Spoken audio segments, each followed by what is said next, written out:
আসসালামু আলাইকুম প্রিয় সবাইকে। আজ ভাবলাম দেখি পারি কিনা শাক দিয়ে মাছ ডাকতে, তাও আবার টাকি মাছ দিয়ে লাল শাক। বেবি হাসি পাচ্ছে তাই না? চলো দেখি আজ আমার এক্সপেরিমেন্ট কেমন হয়।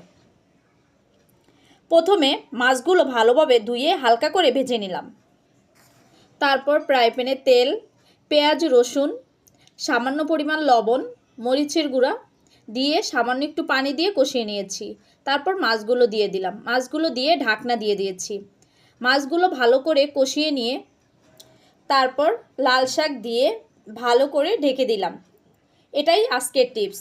শাক রান্না করার সময় ঢাকনা দিয়ে দিলে আলাদা পানি লাগে না, শাক থেকে যে পানি বের হয় তাতেই রান্না হয়ে যায়। আরেকটা কথা, লাল শাক রান্না করার সময় হলুদের গুঁড়া না দিয়ে শুধু মরিচের গুঁড়া ব্যবহার করলে রঙটা থাকে একদম লাল লাল, দেখতেও সুন্দর লাগে, খেতেও মজা হয়।